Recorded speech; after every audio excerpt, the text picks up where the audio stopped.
In this video, we will understand means of transport under the transporting plants.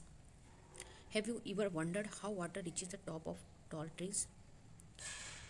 Or for that matter, how and why substances move from one cell to the other? Whether all substances move in a similar way in the same direction and whether metabolic energy is required for moving substances. Plants needs to move molecules over very long distances much more than animals do.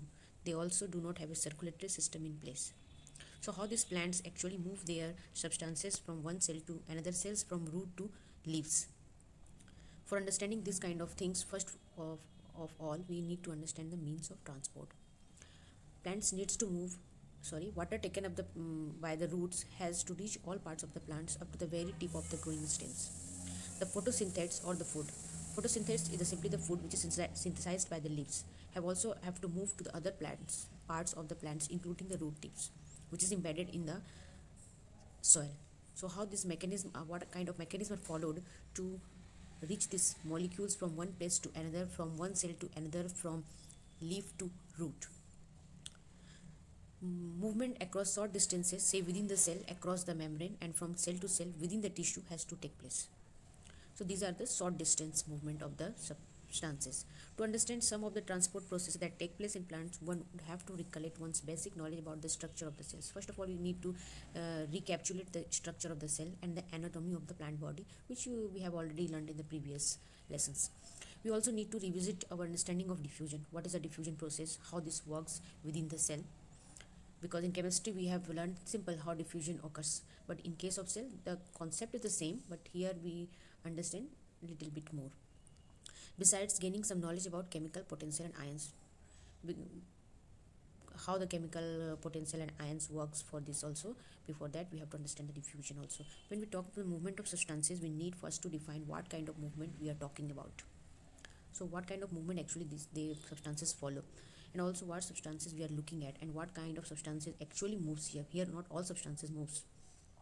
So in a flowering plant, the substances that would need to be transported, so what kind of substances in the flowering plant, in the plant moves? Water, mineral nutrients, sorry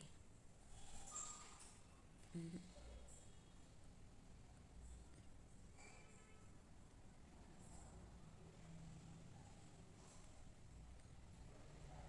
So here over small distances substances move by diffusion and by cytoplasmic streaming supplemented by active transport. So two types of movement takes place actually, passive or active. Active means where some energy is required, passive where no energy is required.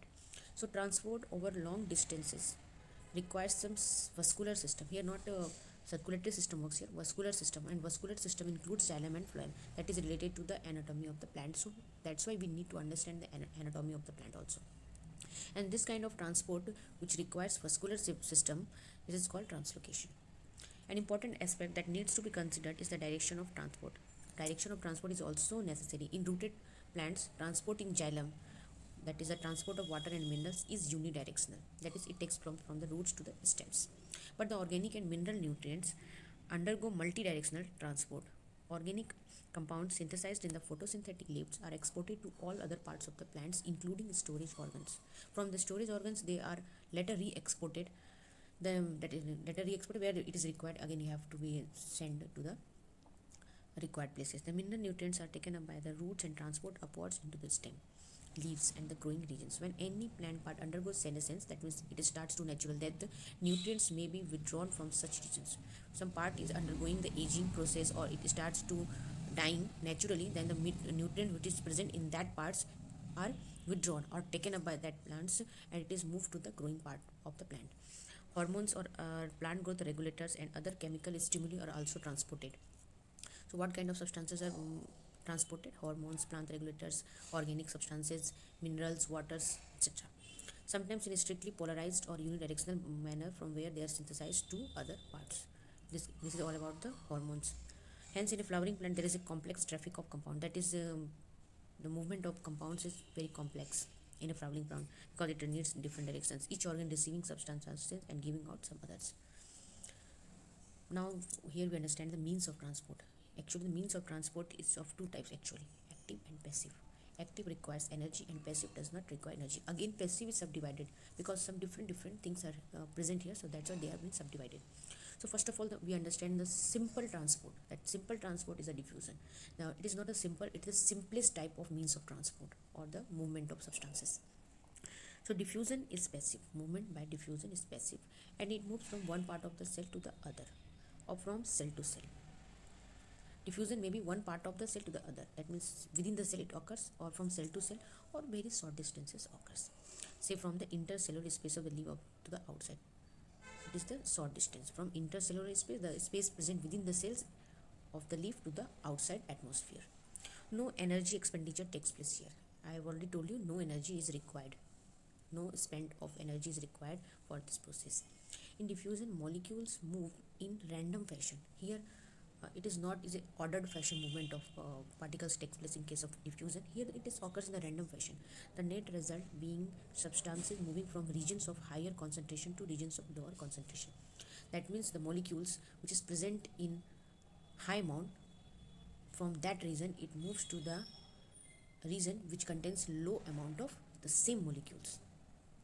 So it is the meaning of this sentences here is that the region of higher concentration. Higher concentration means the molecule is present in the high amount, the same molecule. And two regions of lower concentration, the same molecule is present in the low amount to the other region. Diffusion is a slow process. It is a very slow process because no energy is required. It takes times and is not dependent on a living system. And one more thing is it does not depend upon the living system. If the cell is living or non-living, even then it occurs. Diffusion is obvious in gases and liquids. In case of gases and liquids, it is very obvious process. But diffusion in solids rather than of solid is more likely. But in diffusion in case of solids is very rarely. Rarely it occurs in case of solids. It generally occurs in case of gases and liquids. This is all about the diffusion. Diffusion is very important to plants since it is the only means for gaseous movement within the plant body. Why diffusion is very important in case of plant transport?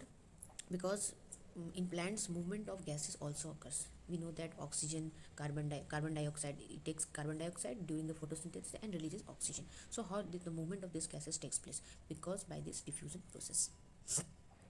Diffusion rates are affected by the gradient of concentration. That means the amount of solute or the amount of molecules which is present along the gradient, uh, it affects the diffusion rate. The permeability of the membrane, how much membrane is permeable, that means how much it helps in the diffusion, the membrane helps in the diffusion of the molecules. If it is more permeable, that means it allows to molecules to move easily or very difficult process, like that. It depends on the permeability of the membrane separating them. That means the gradient of the molecules which are present along the membrane, it also affected the movement of that molecules, also affected by the permeability. It also depends upon the temperature. If the temperature is high, diffusion process will increase. If temperature is low, then diffusion process obviously it will be slow. And pressure as well as same, pressure will be high, then diffusion more, pressure is low, diffusion is less. So this is all about the diffusion. So diffusion is required in case of plant transport for the movement of gases. Now the facilitated diffusion, it is again a passive movement of molecules. This is a passive process. Why it is again passive process? Because it does not require ATP. But how it is different from the simple diffusion, or facilitated diffusion is different from the simple diffusion, we will understand from the here. As pointed out earlier, a gradient must already be present for diffusion. Gradient means, that means membrane is there, one side molecule is present in high concentration and molecule is present in low concentration to the other side, but the molecules should be the same, then we can say that it is gradient. The diffusion rate depends upon the size of the substances, size of the molecules which is present. Obviously smaller substances diffuse faster. It is obvious, small molecules will move faster, big molecules will move slower. The diffusion of any substance across a membrane also depends upon its solubility in lipids. If the molecules is more soluble in lipid, then it will move very fast. If it is less soluble in lipid, then it will take time for the movement. The major constituent of the membrane. Lipid is the major constituent of the cell membrane or the plasma membrane. So first the molecule will dissolve in that lipid that is present in the membrane, then it will diffuse across the membrane. Substances that have hydrophilic moiety. Hydrophilic means what? Water loving. If the substance or the molecules have some part that is a water loving part, then it will difficult to pass them. So the molecules should have first that is lipid loving tendency. If it is lipid loving tendency the molecule has, then it will dissolve more faster. So substances that have hydrophilic moiety find it difficult to pass through the movement. Then their movement has to be facilitated. So this facilitated means facilitated diffusion. That means what is the meaning of facilitated diffusion? Because some molecules are not lipid loving, that is lipid present in the cell membrane. So for that kind of molecule we need some facility, and this facility, because of the facility which is provided across the cell membrane, the facilitated diffusion takes place. So what facility is provided here we will see. Membrane proteins provide sites at which molecules cross the membrane. On the cell membrane some membrane proteins are present, their sites is present, so there moves some molecules. They do not set up a concentration gradient. So here concentration gradient is not required. A concentration gradient must already be present for molecules to diffuse even if facilitated by the proteins. So they are telling them concentration gradient is required. Okay, concentration gradient is required to diffuse, but facilitated molecules is also, protein is also required. That means carrier protein is required for the hydrophilic molecule. So this process is called facilitated diffusion. In facilitated diffusion, special proteins help move substances across membranes without expenditure of ATP. So here ATP is also not required. Here carrier molecule or the carrier protein is required. Facilitated diffusion cannot cause net transport of molecules from a low to high concentration. This would require input of energy. So facilitated diffusion cannot cause net transport of molecules from a low to high concentration. Here the movement takes place from the high concentration to the low concentration, but it requires a carrier protein and also it requires a concentration gradient. Transport rate reaches a maximum when all of the protein transporters or the protein transporters or carrier protein are being saturated. When the carrier protein gets saturated, then the transport reaches the maximum. Facilitated diffusion is very specific. It allows cell to select substances for uptake. It is sensitive to inhibitors. If some inhibitors are present that inhibit the movement of molecules, suppose these inhibitors occupy the space of the carrier protein, then the movement of particles will not take place or the molecules will not take place. The protein forms channels in the membranes. What does carrier protein do? How this carrier protein works here? These proteins form channels. They form the channels in the membrane for molecules to pass through. Some channels are always open. Some channels are always open, but some are controlled. They close or open sometimes. Some are large, allowing a variety of molecules to cross. Some are very large. The porins are proteins that form huge pores. These porins are also a carrier protein, but they are the helps the form the huge pores in the outer membrane of the plastids, mitochondria, and some bacteria. So these porins are present in the plastids, mitochondria, and some bacteria, and it allows to the movement of the molecules that is large enough to the small size of the proteins. So here in this picture we will see that this is the outer cell, this is the outer cell side, that is the extracellular side. Here the molecules from the high concentration to the low concentration is moving across a carrier protein. This is the transport protein or carrier protein from extracellular side to the intracellular side of the cell. They are moving from outside to the inside of the cell. They are moving. Extracellular molecule bound to the transport protein. The transport protein then rotates and release the molecule inside the cell. So this how this works, it gets rotate. When they rotate, this rotate, then it will go inside.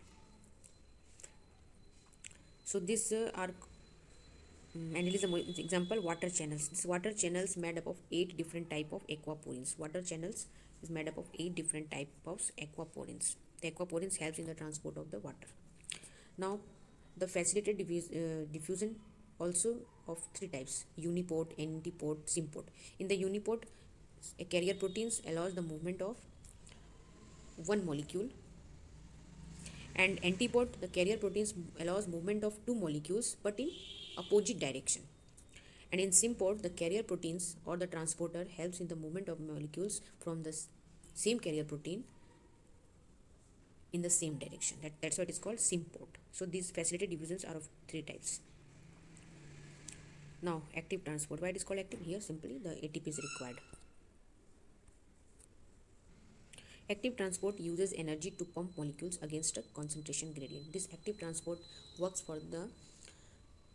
against concentration gradient. That means from molecules moves from low concentration gradient to high concentration gradient. That means the same molecules which are present across the membranes, but the molecules which are present in the low amount, from that reason it moves to the molecules towards the molecules where they are present in the high amount. Active transport is carried out by membrane proteins. Again, this transport takes place with the help of the membrane proteins, but here ATP is required for that kind of movement. And also they get pumps are protein that use energy to carry substances across the cell membrane. These pumps can transport substances from low concentration to high concentration. So that's why it is also called uphill transportation. That means from low to high, that's why it is called uphill. Transport rate reaches a maximum when all the proteins get saturated. That means all the proteins gets occupied by the molecules which are going to be transported across the movement. So that's why the carrier proteins or the transport proteins get saturated. Like enzymes, in the same situation occurs here. For the case of enzymes also happens, and for this active transport also happens. The carrier protein is very specific. This carrier proteins is very specific to take up the molecules which move across the membrane. So these are specific. Carrier protein is specific. That means one carrier protein will take the specific type of molecule to move across the membrane. These proteins are sensitive to inhibitors also. That means if inhibitors occupy this space, then the molecules, the desired molecules will not move. So they are also sensitive to inhibitors that react with protein side chains. And sometimes these inhibitors also changes the size or the configuration shape, you can say like that, shape of the protein. So that's why we can say that this the shape of the carrier protein also changed permanently, so the movement gets inhibited permanently. So they have to be very careful about the inhibitors. Now the comparison of different transport processes. So we will see a comparison. So simple diffusion requires membrane. Proteins, no. Facilitated transport requires, yes, they requires carrier protein or transporter. Carrier protein is the same or transporter is the same. And these are the proteins which are present across the membrane. Active transport also requires the carrier, spatial membrane proteins or the carrier proteins or the transporter. Simple diffusion, no, highly selective. They need only the concentration gradient. Facilitated transport, selective, okay, because it needs carrier protein. Active transport also selective because they need carrier protein.